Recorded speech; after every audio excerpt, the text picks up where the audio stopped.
It was a cold night last night. We had quite a bit of snow on the ground. You can see the mountains are looking really nice and crisp this morning. All around. See them on the tops. So it was snowing last night when we went to bed, but we had a late night last night. We had an incredible day yesterday. We saw some things that most people have never ever seen in their lives. We saw a big bull moose bedded with a cow, and a grizzly bear came in and busted them up and they run off. Then we saw another grizzly up on the top and we decided to have a run at her, and I ended up shooting my first grizzly bear, and probably be my last. But beautiful bear, lovely silver-tipped grizzly, so happy you wouldn't believe. Awesome day. Hopefully today we're going to have a run on a big bull moose we've seen down in the bottom. That would be absolutely cool, and we'll see what today brings. Perfect, catch you later.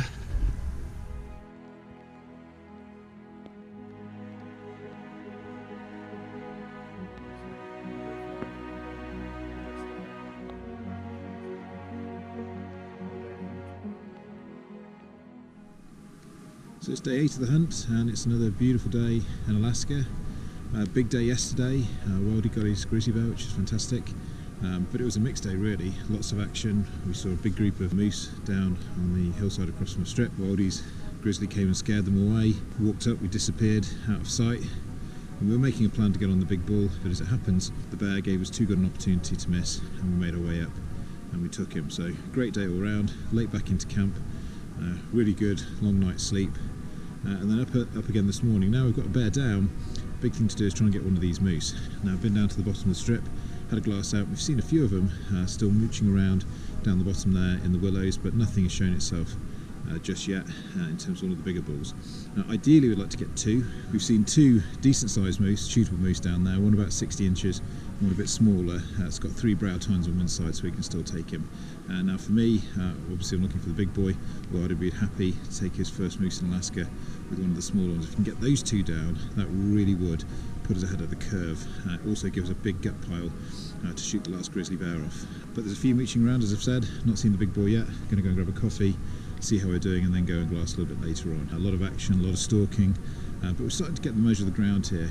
If only the wind can stay on side, make things a little bit easier for us, but every day it changes, and it can change from one minute to the next. But so far, so good. Looking forward to another good day in the field.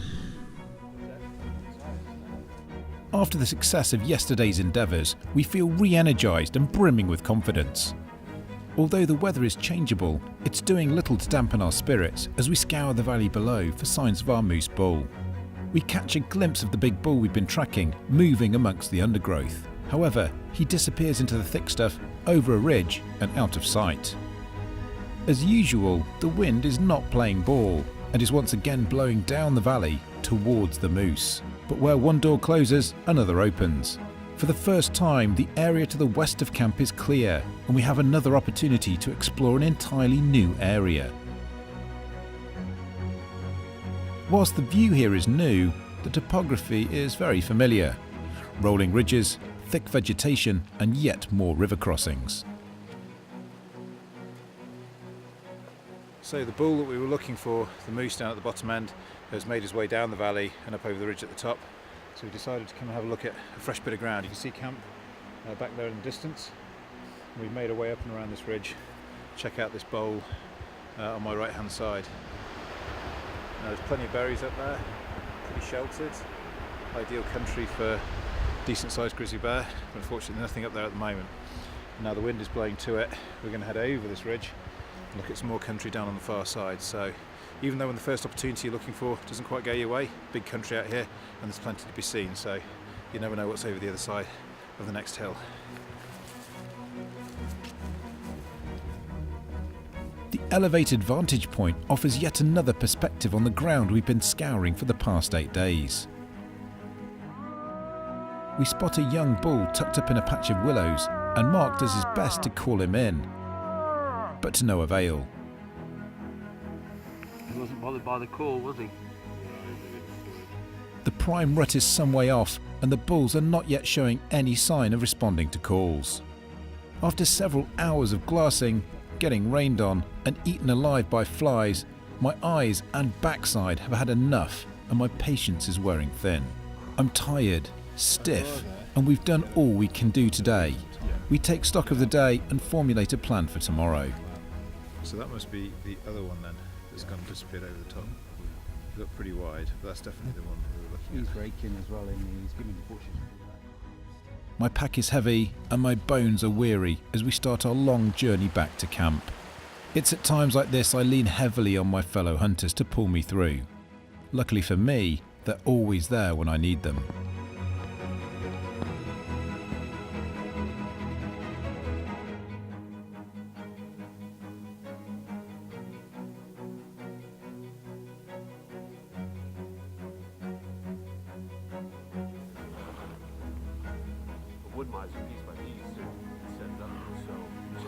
Morning. We're day 8 of the hunt, day 9 of the trip. We've been glassing first thing this morning. We've had breakfast, so it's a bit later than normal, but we've spotted the big bull that Ian's after. So we spent yesterday glassing. We thought we'd lost him out the back of the valley, but we found him again, and he hadn't really moved from when we saw him earlier in the day, so that was a bonus. And we're just gearing up now, and we're going to get after him. So an exciting day ahead. Can't wait. Hopefully next time we'll be eating moose meat tonight. Woohoo! Catch you later. Now perfectly attuned to this environment, Wildie's eagle eyes have spotted our big bull, and the air is once again charged with anticipation. Wind's good. At last the elements are with us, and our bull has finally given us the opportunity we've been waiting for. He's bedded down on the edge of an alder thicket, but we have a clear line of sight. We eagerly plan our approach, picking what we believe to be the path of least resistance that gives us the best possible chance of a shot. So that bull is still in here somewhere. Yeah. I'd hate to be up there and see it. And not be able to get to it. Not be able to get to him in time, and he'd have to come back down around here or try and find a way to get through there, kill him, and then find a way to get back here through the bottom with some meat. Let's go get the spotting scope and see what's next to him. Yeah, baby.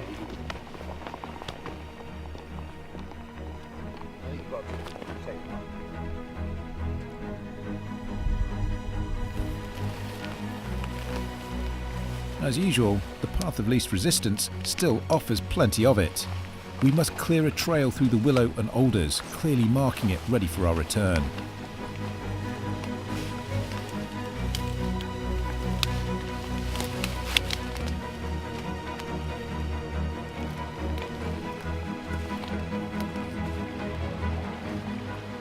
It's tough going, but working as a team, we make good progress.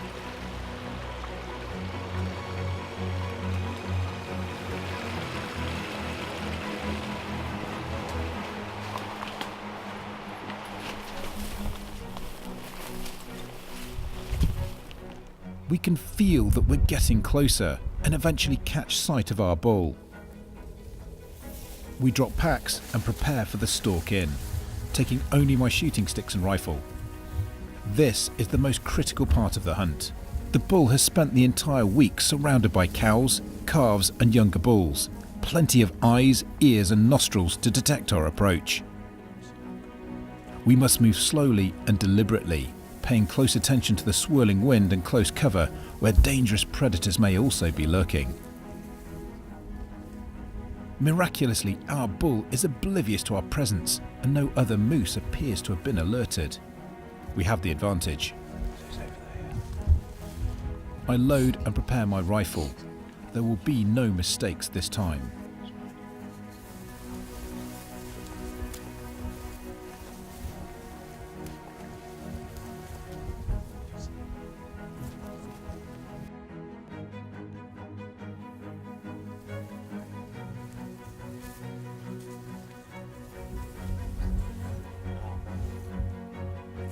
The bull now senses danger and the giant beast lurches to its feet.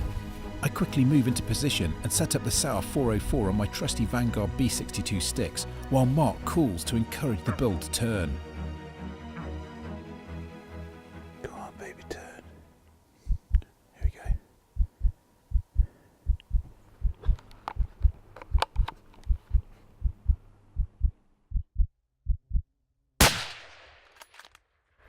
Here he comes. Hold on.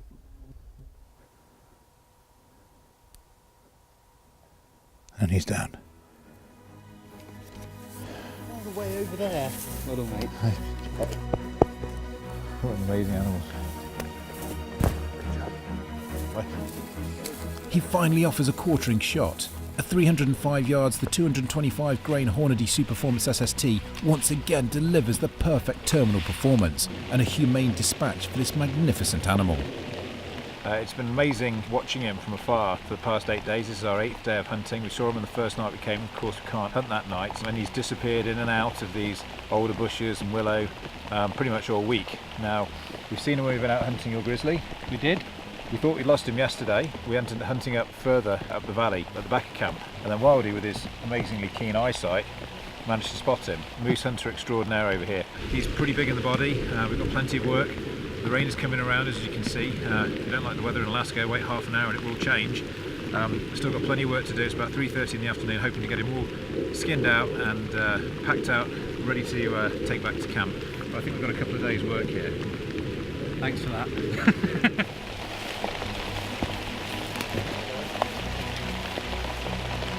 This is where the real work starts. We divide ourselves into work parties and set about our tasks.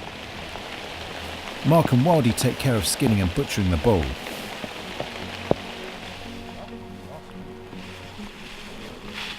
Tony and I cut a trail and begin packing out the meat to a ridge closer to camp. All of the meat must be harvested from the animal and taken back to civilization for processing, with the trophy being the final piece to leave the field.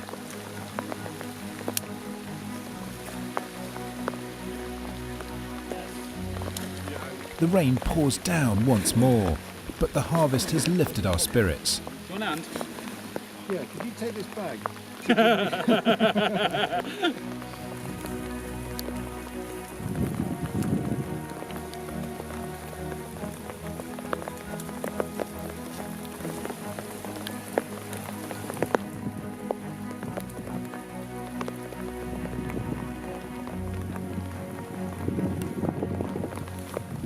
The ridge beyond is the final slope back up to camp. It looks so close, but it's still an hour from here, with 3 alder-choked canyons in between. My only focus now is to keep moving the meat to here. We can think of home later.